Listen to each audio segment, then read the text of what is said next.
Aircraft carriers are massive battleships that lead the fleet of a country's navy. While they are one of the most advanced machines used for maritime warfare, they're not prone to facing challenges. Today, we'll look into the difficult world of American aircraft carriers where pilots are required to land a fighter jet on a moving ship at night. Pilots must have immense skills and bravery and have to be able to face this challenge without being afraid. As pilots fly over the vast pitch-black ocean, they rely only on their skills and instincts to guide them. It's not an easy task to land aircraft on the compact flight deck of the aircraft carrier. Despite feeling alone, pilots have a duty to perform because the outcome of the operation they're performing depends on it. Before we dive into the thrilling experience of landing a fighter jet on an aircraft carrier at night, it's important to remember that after completing a mission, the return of the aircraft to the ship depends on weather conditions. Case 1 is when the weather's good and daylight's out. Case 2 is during poor weather at night, and Case 3 can be said as a combination of the first two. The approach that the aircraft's crew chooses follows standard procedures, routes, and altitudes to ensure that all the planes that are involved in a mission are recovered safely. Aircraft are closely monitored by air traffic controllers in the Carrier Air Traffic Control Center. These skilled sailors have the responsibility to ensure the safe return of all aircraft, and they also have the same expertise as their civilian counterparts. The interesting thing is that they're the only personnel on the ship who can give orders to officers, which the officer is bound to obey without facing any consequences. The Carrier Air Traffic Control Center plays a vital role and is a crucial part of the carrier's aviation. It ensures that all the aircraft that are flown out to carry out a mission are returned and recovered safely.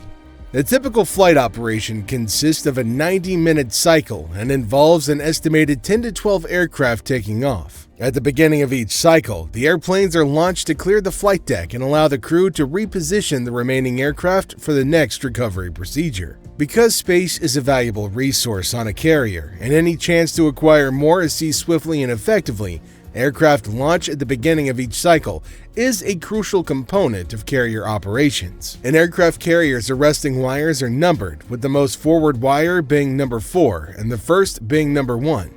Because of its nearness to the ship's back end, the wire that pilots often want to target during a landing is known as number 3. Pilots attempt to avoid the number 1 wire. On the ship, catching any of their wires is regarded as a success, considering how challenging the task is. The pilot is always told to consider the possibility that the aircraft won't successfully catch one of the wires.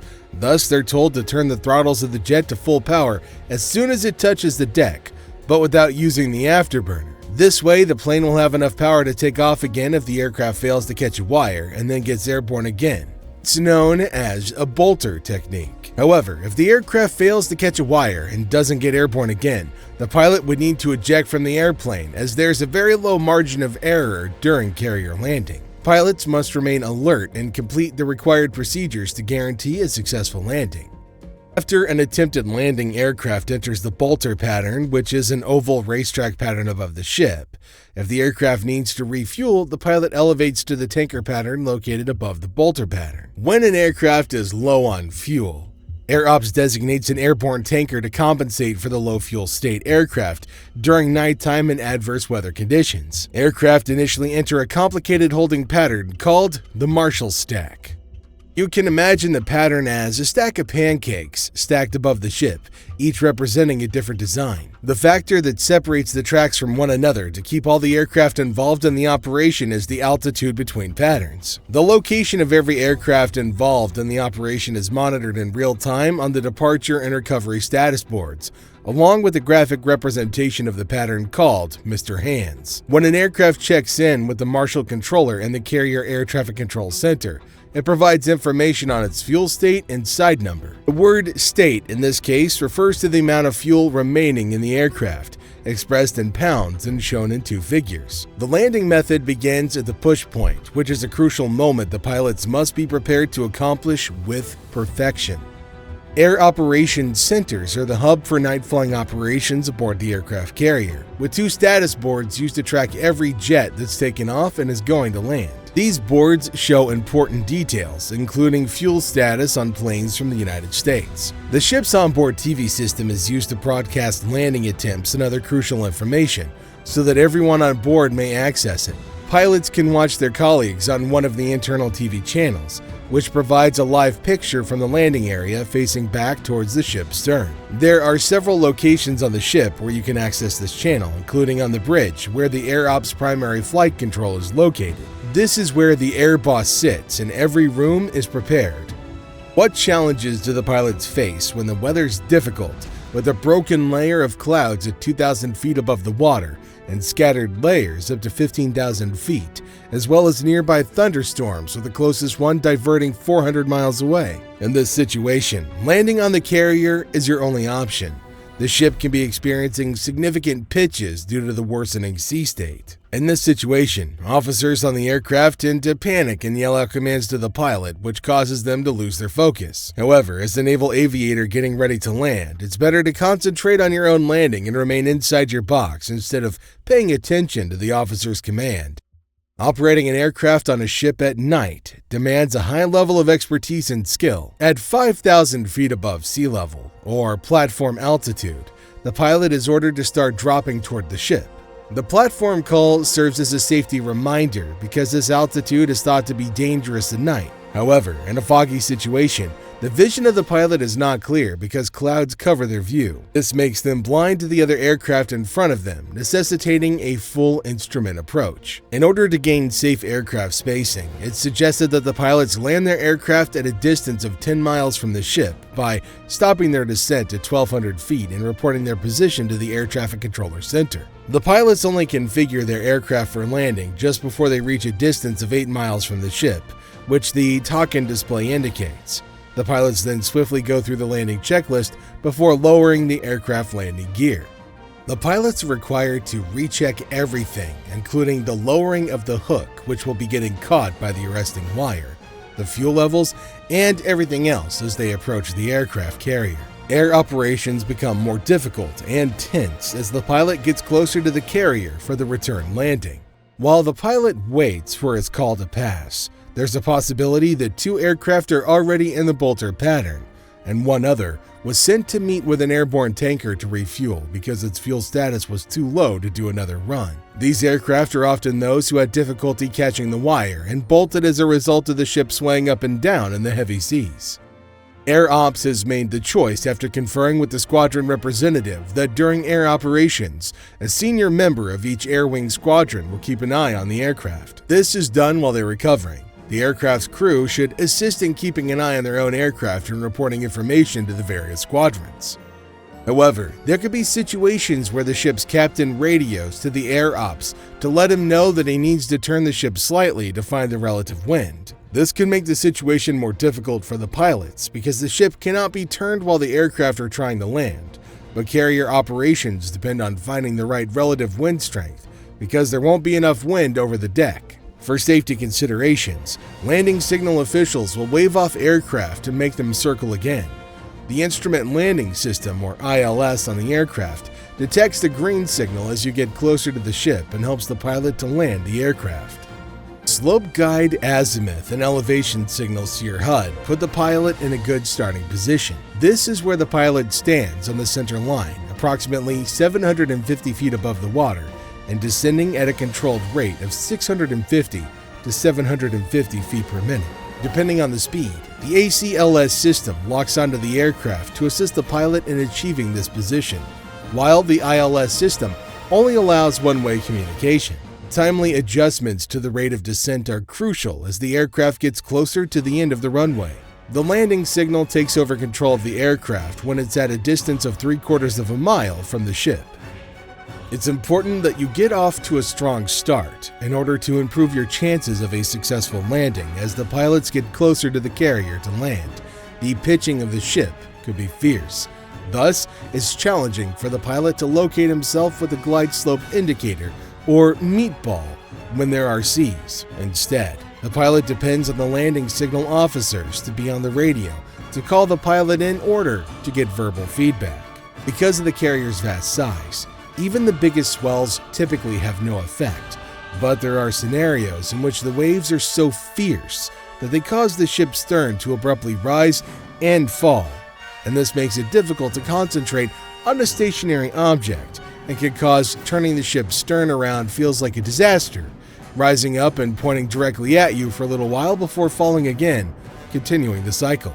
As the pilots land on the deck, they hear a slight rubber band-like sound, signifying that the hook of the plane has been caught up with the arresting wires. However, if a pilot gets to know that the aircraft has missed the arresting wires, they must turn the throttle of the airplane to the max. The pilot must deal with a low fuel state that necessitates tanking, and departure control is informed of the situation. Because of the bad weather, the tanker receives steering instructions. As they're flying above the clouds, it's challenging to see and get to them.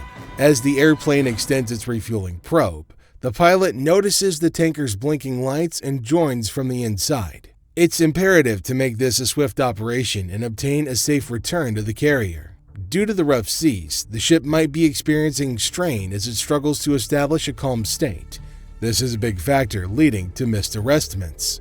If the situation is worsening and the ship is slowly starting to collapse, the Carrier Air Traffic Control Center comes into play and uses a steering vector to pull the aircraft toward the ship. Now the pilot has to repeat all of the operation again methodically, which includes following the same steps to appropriately configure the aircraft for a cautious landing and acting upon the safety protocols that are needed to ensure the safety of themselves and the aircraft. After the aircraft arrives at a quarter of a mile behind the ship and picks up the meatball, from this position, the pilot becomes confident and cautiously optimistic.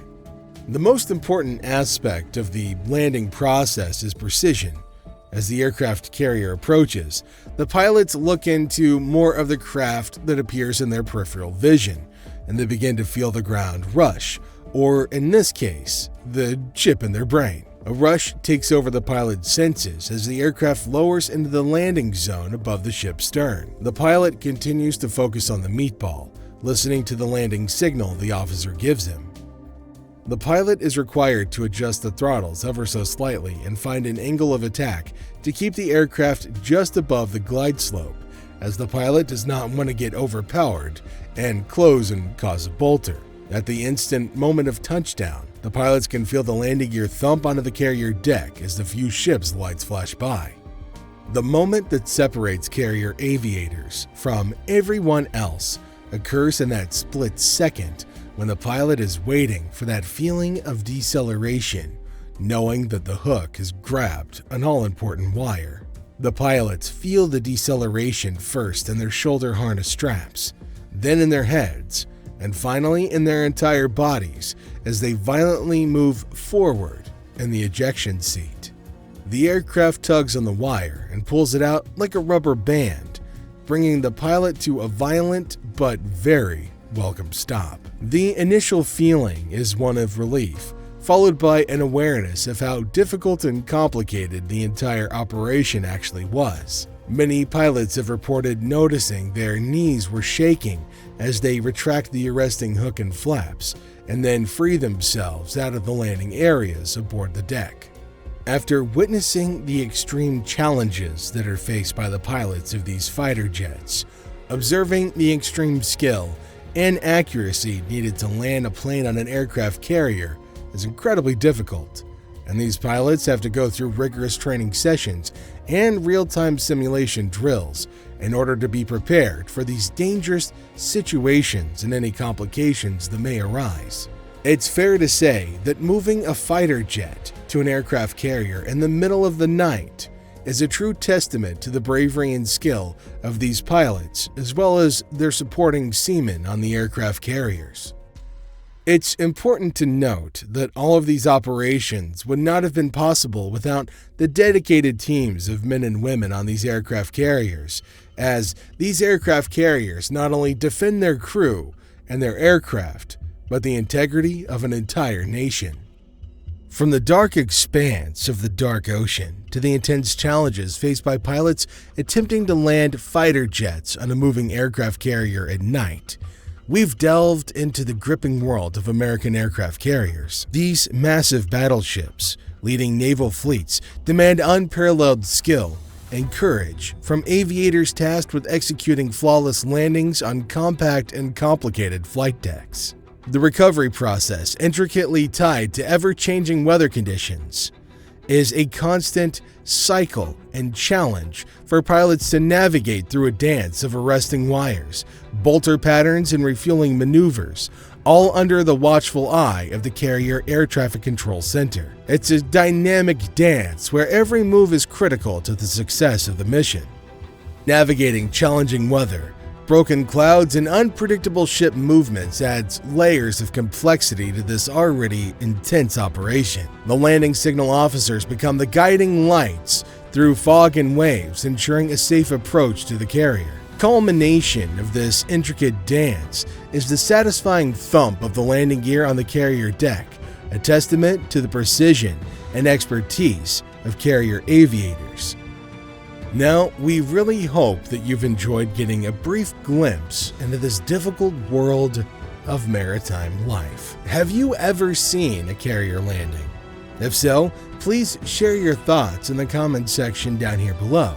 And remember to like and subscribe. Thanks for watching, and don't forget to click on that notification bell so you can be updated every time we add more amazing videos just like this one.